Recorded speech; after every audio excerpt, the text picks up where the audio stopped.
Hi friends, welcome to Renu's kitchen. இன்னைக்கு நான் பார்க்க போகிறது கஞ்சி புளி சாதம். அதுக்கு என்னென்ன பொருட்கள் எடுத்திருக்கேன்னு பார்க்கலாம் வாங்க. நான் ஒரு 1/4 படி அரிசி எடுத்து நல்ல குழவா சாப்பாடு செஞ்சு வச்சுருக்கேன். ஒரு எலுமிச்சம் சைஸ் புளி எடுத்து நல்லா கரைச்சி வச்சுருக்கேன். ரொம்ப திக்காக கரைக்காதீங்க, ரொம்ப தண்ணியாட்டமும் கரைக்காதீங்க, மீடியமாக கரைச்சிக்கோங்க. சின்ன வெங்காயம் பொடி பொடியாக கட் பண்ணி ஒரு கப் எடுத்துக்கோங்க. தக்காளி ஒரு தக்காளி, கருவேப்பிலை தேவையான அளவு, பச்சை மிளகாய் ஒரு பச்சை மிளகாய், வரமிளகாய் 2, கடுகு கொஞ்சம், பெருங்காயத்தூள் 1/4 ஸ்பூன், உப்பு தேவையான அளவு, மஞ்சள் 1/4 ஸ்பூன். ஃபஸ்ட்டு நான் கடாயில் ஒரு 2 ஸ்பூன் நல்லெண்ணெய் ஊற்றிருக்கேன். அதில் இப்போது நம்ம கடுகு போட்டுக்கலாம். கடுகு பொரிஞ்சதும் கருவேப்பிலை ஆட் பண்ணிக்கலாம்.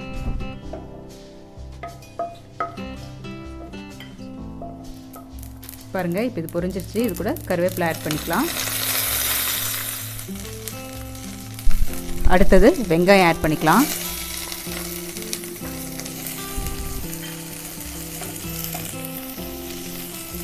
வரமிளகாய்,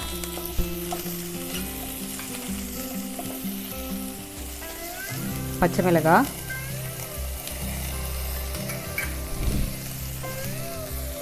பெருங்காயத்தூள், இது எல்லாத்தையும் நல்லா வணக்கிக்கலாம்.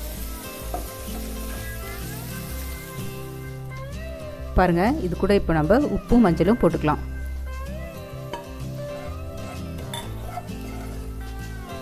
வெங்காயம் நல்லா வதங்கணும்னு கிடையாது, ஒரு 3/4 பதம் வதங்குச்சுன்னா போதும். இப்போ நம்ம இது கூட தக்காளி ஆட் பண்ணிக்கலாம்.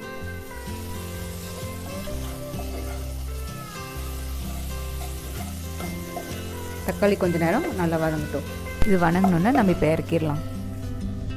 பாருங்கள், நம்ம எடுத்து வச்சுருக்க சாதம் இப்போ நமக்கு கஞ்சி ஆட்டம் வேணும். அதனால் இது கூட கொஞ்சம் சுடு தண்ணி ஆட் பண்ணி நம்ம கஞ்சி ஆட்டம் பண்ணிக்கலாம். கொஞ்சம் கொஞ்சமாக தண்ணி ஊற்றி கிளறிக்குங்க. கஞ்சி பதத்துக்கு வர மாதிரி நல்லா கிளறிக்குங்க.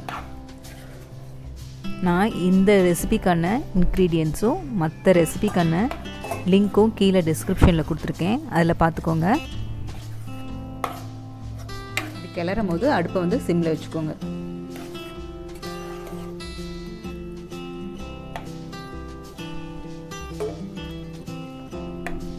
பாருங்கள், கஞ்சி பதத்துக்கு வந்துருச்சு. இப்போ நம்ம கரைச்சி வச்சுருக்க புளி தண்ணியை இதில் சேர்த்திக்கலாம்.